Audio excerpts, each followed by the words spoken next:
Merhaba oyun severler. Bu yıl peş peşe remaster ve remake haberleriyle karşı karşıya geldik. EA'den tutun Rockstar'a kadar ne kadar oyun firması varsa hepsi yeni IP çıkarmaya erinip elindeki güzel oyunları anlamlı anlamsız remaster ayağına piyasaya sürdü. En büyük keriz silkelemeyi sanırım Rockstar yapacak. Zira triloji olarak çıkaracağı 3 oyunun eski sürümlerinin resmi satışını durdurarak insanları zorla remaster versiyonları almaya itecek. 2K triloji ile Mafia 3'ü remaster yapınca bundan daha büyük keriz silkeleme olmaz diyorduk ama Rockstar her zaman olduğu gibi bizleri şaşırtmayı başardı. Bu arada remastered nedir, remake nedir gibi bilgiler verip vaktinizi çalmayın. Artık bu terimleri bilmeyen kalmamıştır diye düşünüyorum. Efendim sözü uzatmayan konumuza gelelim. Crytek firması da bu furyaya dahil olup benim neyim eksik der gibi Crysis serisini remaster yapacağını duyurmuştu. 15 Ekim itibariyle de neredeyse tüm platformlar olmak üzere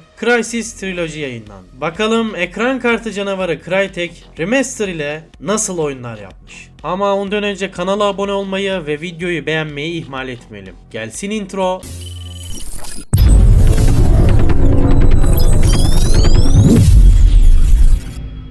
Paketle beraber ilk dikkatimi çeken konu oyunların isimleri oldu. Crysis 1'in ismi aynı, Crysis 2 Mallard, Crysis 3 Warbler ismini almış. Yeşil başlı Göbelördek şarkısına gönderme mi yapmaya çalıştılar anlamadım ama oyunları kütüphanede bulana kadar bayağı bir vakit harcadım.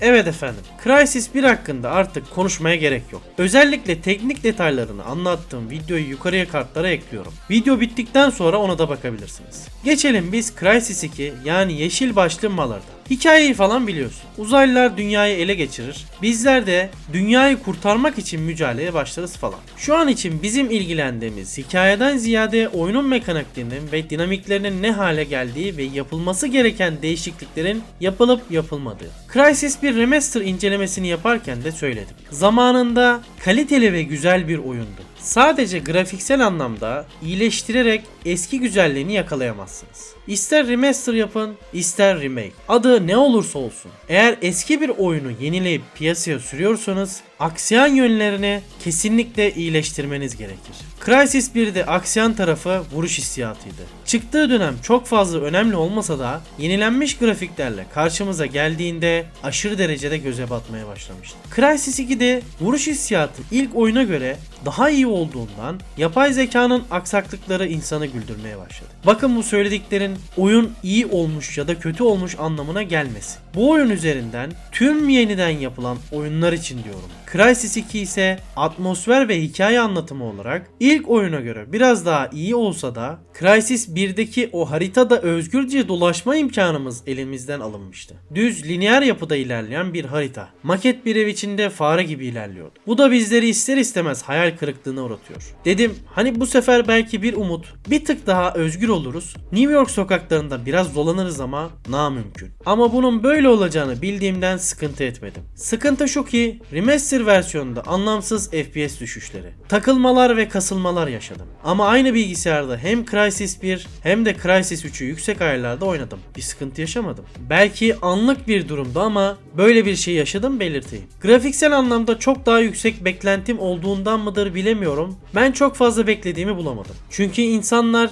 ister istemez Crytek'in yaptığı bir remaster'da vay be demek istiyor. Ben ise sadece güzel olmuştan öteye gidemedim. Tabii ki ilk oyundan iyi ama anladınız işte ya. Bu oyunun grafikleri zaten iyiydi. Sanki bir tık netliği ve ışığı açmışlar gibi olmuş. Crysis 1'de özellikle RTX ve DLSS teknolojisiyle de birleşince hayvansı bir detayla karşılaştım. Şimdi size Crytek ofisinde geçmiş muhtemel diyalogları söylüyorum. Yerli kardeşler ofise giriyor ve diyor ki beyler hazırlanın triloji yapıyoruz. Ofistekiler şaşkın. Nasıl yani? 3 oyunda baştan mı yapacağız? Yerli kardeşler de evet millet yapıyor. Bizim neyimiz eksik? Biz de yapacağız diyor. Millet hep bir ağızdan eksiğimiz yok da sanki biraz fazlamız var başkanım. Ufak tefek tartışmadan sonra patron ne derse o olur diyorlar. Başlıyorlar çalışmaya. Sıra Crysis 3'e geldiğinde konuşmalar şu şekilde olduğuna adım gibi eminim ama ispatlayamam. Çalışanlar yan yana gelmiş, projeden sorumlu arkadaş dert yanıyor.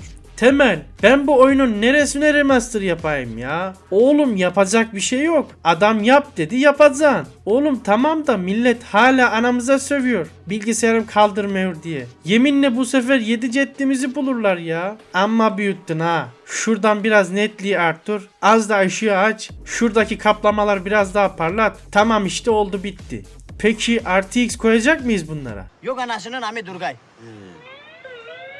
İşin şakası bir yana gerçekten Crysis için bunları söyleyebilirim. Zaten grafiksel olarak hala taş gibi olan oyun sırf üçleme bozulmasın diye Trilogy ismiyle çıkarılmış durumda. Genel olarak Crysis 2 için söylediklerim Crysis 3 için de geçerli. Tabii ki performans düşüşleri hariç. Zira 3. oyun oynarken en yüksek ayarlarda oynamama rağmen en ufak bir performans kaybı yaşamadım. Bu da az önce söylediklerimi ispatlıyor gibi. Bu arada değinmeden geçmeyeceğim. Hem ikinci hem de üçüncü oyunda atlayamadığımız şu sinematikler inanılmaz kötü görünüyor. Özellikle remaster edilmiş bir oyuna kesinlikle yakışmayan sinematikler bunlar. Sinematiklerdeki kasılmalardan ve FPS düşmelerinden bahsetmiyorum bile. Görüntü kalitesine artık bir şey yapamazlar belki ama en azından kasılmalar ve donmalar giderilirse çok daha iyi olur. En güzel detay 3 oyunda da Türkçe seslendirme olmasıydı. Anlat onu Alcatraz. Alcatraz bu sabah pek konuşkan değil. Ne olursa olsun oyunlarda Türkçe ses duyunca ben mutlu oluyorum. Hoşuma gidiyor. Hiç kusura bakmayın. Filmleri de Türkçe dublaj severim, oyunları da. Olur mu efendim? En güzeli Türkçe altyazı, Türkçe dublaj da neymiş diyenlerin ağzına kürekten vururum bak. Yürü git, uzakta bir yerde izle. Sizin gibiler yüzünden oyunlarda Türkçe altyazı bile bulamaz oldum. Şikayet edeceğinize biraz İngilizce... İçeri geç. İçeri geç. Toparlayacak olursak eğer Crysis Remastered Trilogy beklediğimden iyi bir performans sergiledi. Çünkü Crysis 1 çıktığında inanılmaz kötüydü. Özellikle optimizasyon olarak milletin feriştahını kuruttu. Hal böyle olunca da biz oyuncuların da diğer iki oyun için beklentileri birden değişti. Ama neyse ki beklediğimizden çok daha iyi bir triloji gördük, deneyimledik. Gerçi ben hala 3. oyunun remaster yapıldığına inanmıyorum. Ya neyse, uzatmayacağım o konuyu artık. Optimizasyon olarak çok başarılı olmasa da oyunu kıran hatalar en aza indirilmiş. Bug'lardan arındırılmış, daha rafine bir yapıya sahip olmuş. Yapay zekaya ve mekaniklere ellenmemiş olsa da bu grafikler rahat bir 10 sene daha oyunu götürür. Kısaca triloji olmuş. Peki gelelim fiyatına. Şu an Steam'den alırsanız lansman indiriminden yararlanır, 647 lira yerine 371 liradan alabilirsiniz. Ya da hepsi buradan oyun makinesi 61 kodu girerek 233 liradan da alabilirsiniz. Şaka lan şaka, öyle bir şey yok. Hepsi buradayı görünce malum herkes reklam veriyor ya, adamlar bir an bende heyecanlandı. Crysis 1 tek başına 133 liraydı. Ama triloji olarak toplam fiyatı ben incelemeyi yazarken girmemişlerdi. Neyse, girdiğinde yorum olarak yazarız alta. Crytek'e sormak lazım. Neden bu kadar fiyat farkı var platformlar arasında diye. Sizin de Crytek'e sormak istediğiniz sorular varsa yorum kısmına yazın. Kim bilir belki birileri sizin adınıza bu soruları sorabilir. Bu haftalık da videomuzu burada bitirelim. Bizleri desteklemek hem de motivasyonumuzu yükseltmek için kanala abone olmayı ve yorum yapmayı ihmal etmiyoruz. Discord sunucumuza da gelirseniz sohbetimize eşlik edebilirsiniz. Ve de unutmayın ki oyunlar öznel bir nesnedir. Kişiden kişiye farklılık göstermesi de gayet doğaldır. Bir sonraki videoda görüşünceye kadar oyunla kalın.